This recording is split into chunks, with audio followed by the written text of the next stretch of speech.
So another reason why the power company is ripping you off, and this is a reason that matters to me a lot because I'm currently involved in this industry, is how the power industry, your power company, and their cohorts actively and repeatedly and constantly attempt to thwart, to stop, to diminish, to slow down the growth, propagation, and the installation of solar energy systems for residential customers as well as commercial. In every chance they get, this is per my experience, as I have seen it over and over again, the power company downplays the potential, the power, and the reach of solar energy. They almost always, very often, belittle the utility and the accessibility of solar energy, which is ever growing. The accessibility of solar energy has grown exponentially the last 15 to 20 years. The price, the cost for both installation and equipment has dramatically dwindled and plummeted for the last, again, 15 to 20 years. And the power company is just, no big deal, nothing to worry about. Don't listen to the hype, don't get overexcited. And this is their mode operandi. And to no surprise, they would be the last people benefiting from this since they have invested so much in the opposite, the antithesis of solar energy. Solar energy stands for the potential of free energy capture from the sun. Yes, of course, you need the equipment, you need the wiring, the installation, but the actual source, the energy itself, is already here. Falls on us on most locales on Earth within a few thousand miles of the equator on each hemisphere. It falls freely, and this is most of the year in most locales. Some locales get too much sun. I'm talking about the Sahara region. Anywhere near the equator gets enough sun to power any kind of house, business, industry, whatever it is. More sunlight falls on Earth than we can harness in 100 years from now. So the power company basically stands against this because their energy is costly to gain. Therefore, it's justified for them to pretty much charge as they see fit to regain what they've lost and to make money from it. They pay for their energy. To get it is very costly and expensive again, labor-intensive, equipment demanding. It demands tons of energy to get that energy out of the ground. They're having to dig deeper in the oceans, offshores, closer to the shore. They're having to go deeper in the ground. They're having to rely on tar sands, which are a low-quality type of fossil fuel source. And they are, in my opinion, very desperate. Yes, coal is abundant. However, it is dirty, it is polluting, and it causes a lot of problems to the environment. And yes, it produces jobs, it produces income. However, it also produces all kinds of problems and issues.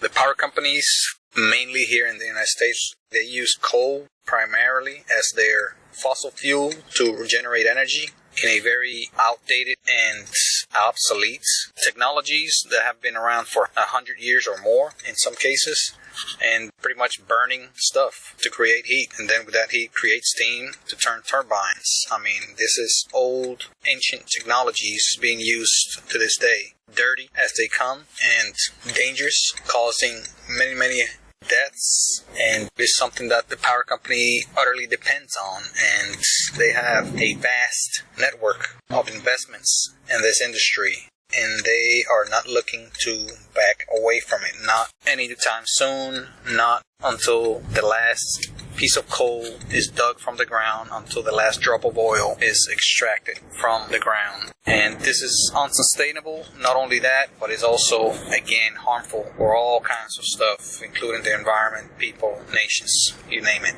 I have gone into this in some detail, again, in my Living Off the Grid in the City series. Check that out if you have not. So the power company has been reported that the power companies are colluding to, again, downplay and thwart any efforts from the solar energy, wind energy, any kind of alternative energy industry They want to shut it down. More and more, they are themselves the ones in position to heavily invest in these industries. As I have seen Georgia Power here in the state of Georgia, which is a southern power company.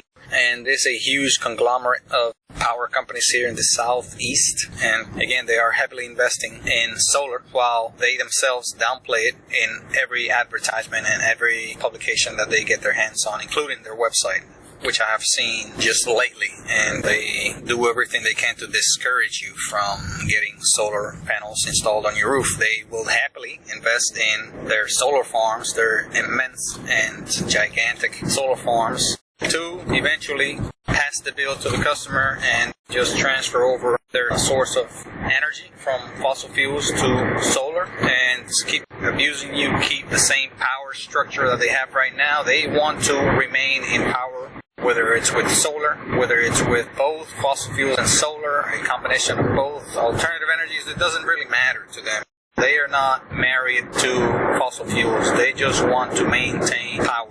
And that is the purpose of this chat video, to make you aware of this. Power companies are not addicted to oil, even though they depend very much on it.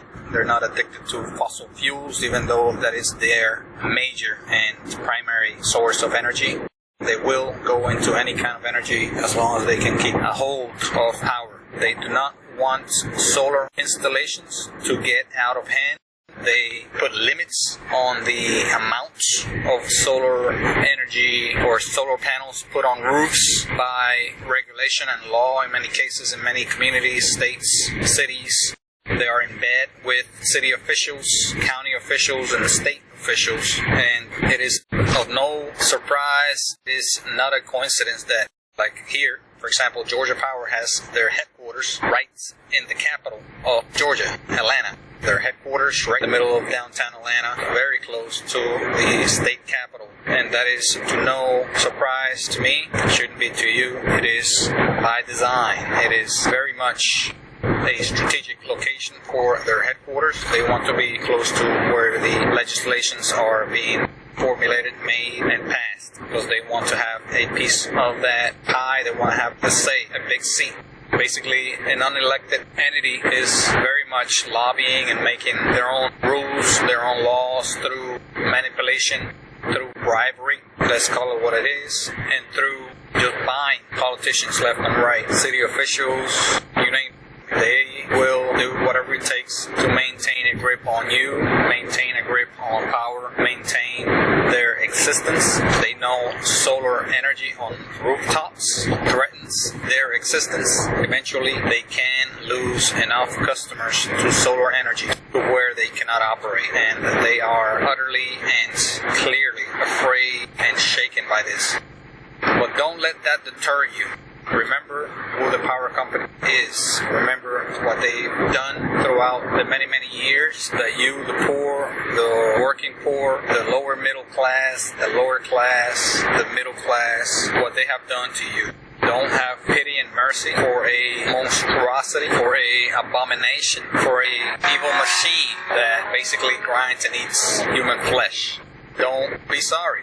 Those people that may lose their job if and when the power company loses their grip on you will find other jobs, will find other things to do.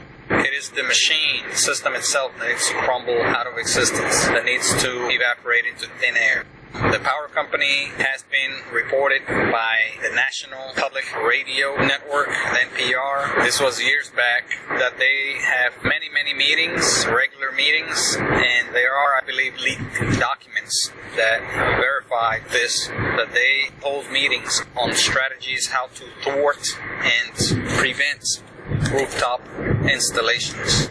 Believe me, my friends, this is their biggest fear. And this is why I am today telling you this. I have been for several years attempting to spread this message. Rooftop installations, they are the most readily available source for you to get off the grid and turn off your power company. No other technology comes close. Not wind, not generator power, not just getting off the grid, all cold turkey. I mean, you can But then, we're talking about not having energy, which again, in many areas is illegal.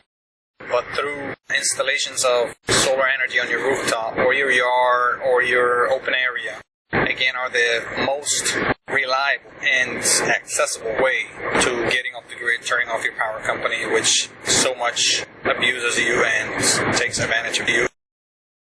So just to wrap up on the reasons why your power company is attempting and actively trying to stop you from installing solar panels, for the people that can't afford and are willing to go through the installation of solar panels with hooking it up to the grid, meaning to the home's electrical system, of course you have to go through your power company. Your power company, again, is looking to not have you install them, so they're going to make the process very, very cumbersome, very, very difficult, long and stretched, and they're going to make it expensive. Those three things will weed out many, many people that are willing and able to get solar energy installed in their homes. The difficulty of getting the solar system approved. Again, there is a quota, meaning a cap limit on the amount of people that can actually put solar energy on roofs in any one location, city, community, county, state. The cap, I believe, here in the state of Georgia is like 5,000 individuals for Georgia Power customers, which is very, very low. There is perhaps millions of customers here in the state, a few million, and by having a 5,000 cap is basically putting the brakes, one of many ways. Another way, again, is price, cost. It takes hundreds, perhaps a few $1,000s of upfront cost just to get the system installed per the power company's requirements, which are quite stiff, quite demanding. It could cost more than a few $1,000s. Actually, it could cost from $5,000 to $10,000 just for installation costs, depending on the size of the system, sometimes even more.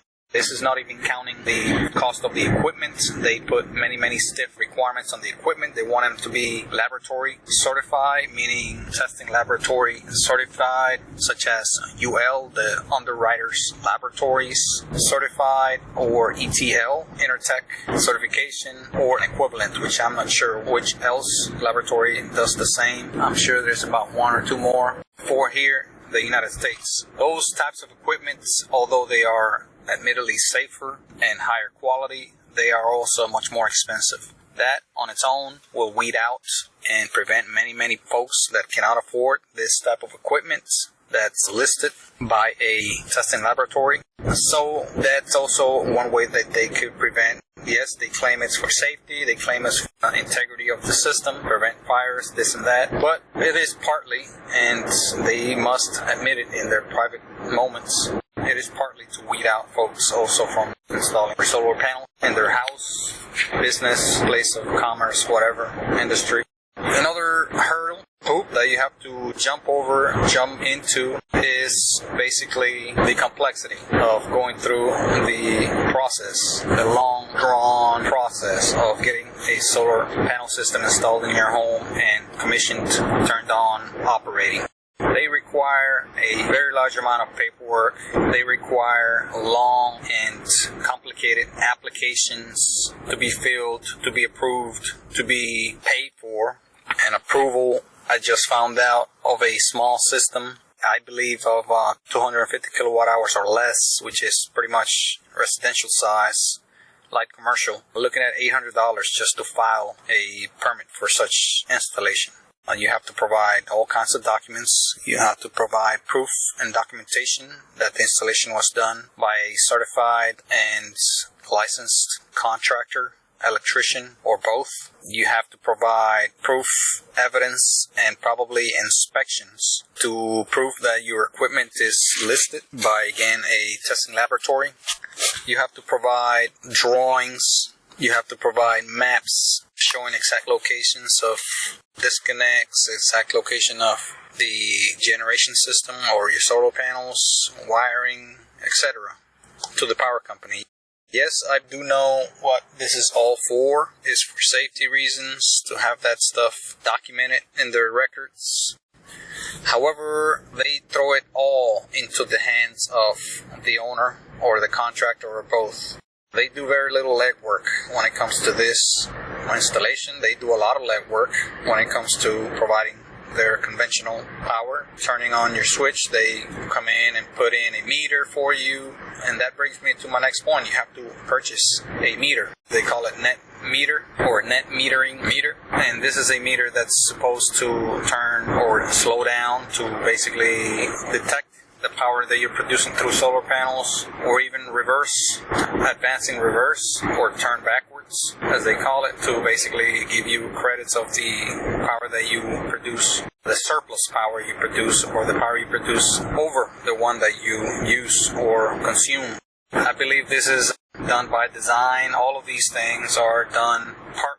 I'm not saying they are entirely done to thwart you from installing solar panels, since there is legitimate reasons why they have these in place. Yes, they have those in place, but they have made them so cumbersome and so dependent on the consumer, the customer, and complicated that it is very, very obvious they are attempting to discourage you from even going through such long and drawn and most times frustrating experience.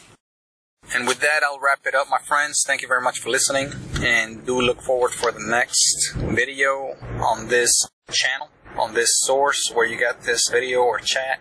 Again, thank you for listening, and do look forward to finding out about your comments, recommendations, or your reviews on this topic. Thank you very much.